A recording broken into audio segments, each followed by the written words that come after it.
regular starts off this day of remembrance. The cauldron is lit at Jackpool Plaza. Carrying the Canadian flag is Korea battlefield medic Bill Newton. I remember a lot of men. I seen them. I was with them on the battlefields where they died. I saved a lot of lives, but there's some that I couldn't save. They're too far gone. Those are the ones that I remember. Heavily armed police officers are on patrol in light of the murders of 2 Canadian soldiers on home soil last month. In some ways, it's brought us together. Unfortunately, in a way, it did. But on the other hand, I think we're now going to reflect upon ourselves and who we are. Among those lining the streets around Victory Square, Braden Thompson.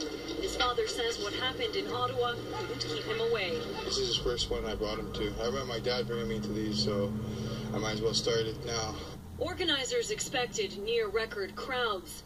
Faces of those who have served, those who are just coming up in the ranks.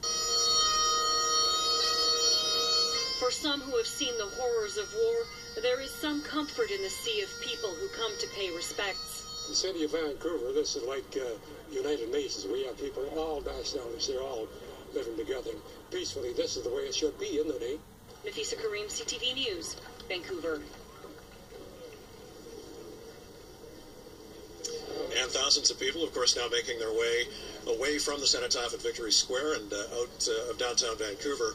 And what a remarkable ceremony it was. I think fair to say that it was more poignant this year, perhaps more relevant for some people, simply because of the tragic events in Ottawa and in Quebec. Of course, the killing of Corporal Nathan Cirillo at the National War Monument in Ottawa on October 22nd, and the equally tragic death just 2 days earlier of Warrant Officer Patrice Vincent in Saint-Jean-sur-Richelieu, Quebec. So I think that really added to the emotion at Victory Square here in Vancouver today. And, of course, a heavy police presence with these near-record or perhaps record crowds. We saw officers pretty much all around the perimeter of the square itself and for several blocks around. They had a pretty wide perimeter this year, something we have never, ever seen at Remembrance Day ceremonies in Vancouver. We're going to have more coverage coming up a little bit later in this broadcast, but right now from the middle of Hastings Street in downtown Vancouver, Colleen, we'll send it back to you.